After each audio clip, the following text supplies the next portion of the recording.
Fellow South Africans, we need to have an honest and uncomfortable conversation. Because what is happening in our townships right now may feel like a solution to many frustrated people. But in reality, we are slowly damaging our own economy, our own future, and even the country's position throughout the African continent.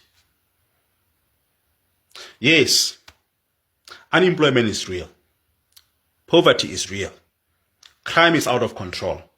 Illegal immigration is a serious issue that the government must deal with properly and lawfully. But listen very carefully. Destroying foreign-owned shops, threatening workers, attacking street vendors, and chasing African foreigners out of communities is not fixing the country. That's not fixing the country. But then it is weakening the country. Many people don't realize this. The township economy survives because money exchanges hands. Money circulates between different people. That Somali shop owner buys stock from South African wholesalers. That Zimbabwean mechanic rents from a South African landlord. That Ethiopian trader uses South African transport services. That Nigerian barber pays electricity, taxi fare, and local workers. Now, when violence starts, obviously we have seen shops close, businesses flee, stock disappears, prices rise, landlords loses income, local workers loses jobs, customers suffer. Even those hustlers, in the auction, they suffer because they stock from these shops. And then what happens? The same poor South African community becomes poorer and poorer. After all, you cannot grow an economy through fear. You cannot create jobs through intimidation. You cannot build a nation through hatred. But let us even go deeper. South Africa is not isolated from the African continent. South Africa is not isolated from the rest of the continent. South African businesses are spread throughout the African continent, as you all know. We've got banks throughout the continent, cell phone companies, supermarkets, mining companies, retail chains, insurance companies, logistics companies. South African corporations make billions across the African continent. Now think carefully. What happens when African countries constantly see videos of Africans being attacked in South Africa? Resentment grows. African continent governments will begin losing trust in South Africa if they haven't lost it. Tourists will avoid South Africa. Trade relations will weaken. Business partnerships will become politically sensitive.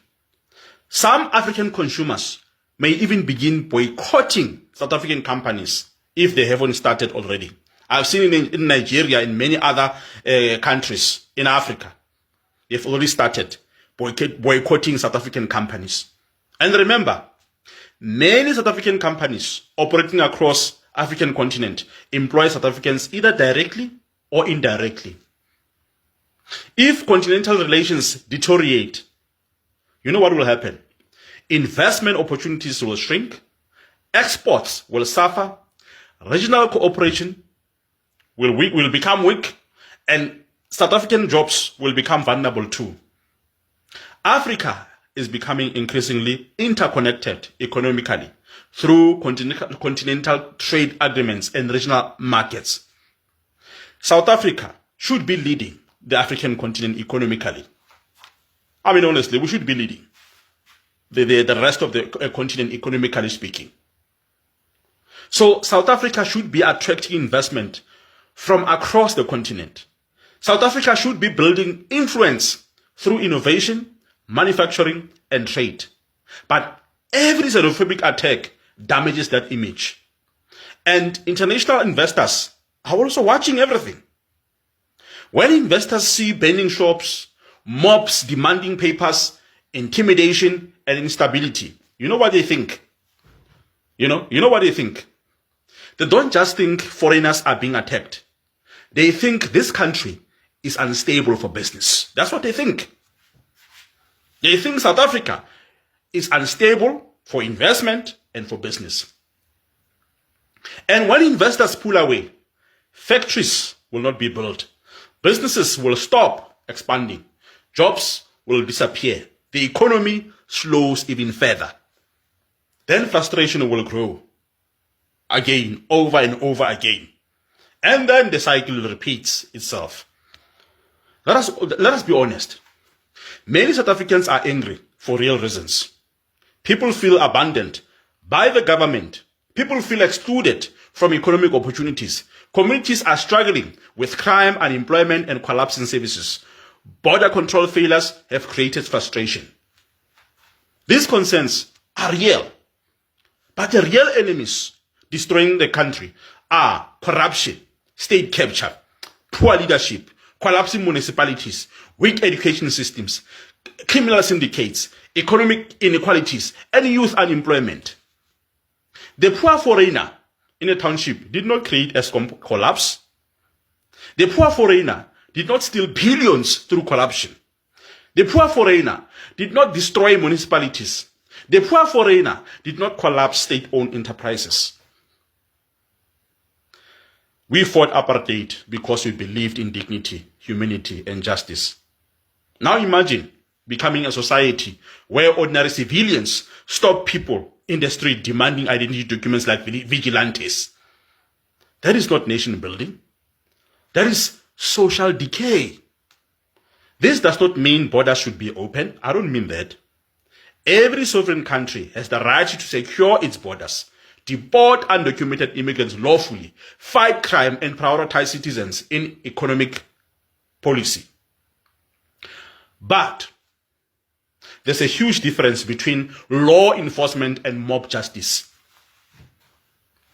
A functional country uses police, uses home affairs, the courts, intelligence agencies, and lawful immigration systems, not mobs, not fear, not violence, not vigilantism. Because once mob justice becomes normal, eventually nobody is safe. Even South Africans will be affected by mob justice. Even now, South Africans are affected by mob justice. Today it is foreigners. Tomorrow it becomes tribes, as we have seen. Then political opponents. Then ordinary South Africans themselves. History has shown this many times, even now. As a country, we don't need civil conflict. We need rebuilding. We need stronger borders. We need economic growth. We need factories. We need entrepreneurship. We need education. We need investment. We need skills development and honest leadership, not hatred. Because in the end, a poor South African mother and a poor, foreign mother are both trying to survive in a broken economy. If we destroy our township economy, damage continental trade relations, and isolate ourselves from the rest of Africa through violence and hatred, everybody loses. South Africans, we must wake up before anger destroys the very country we are trying to save.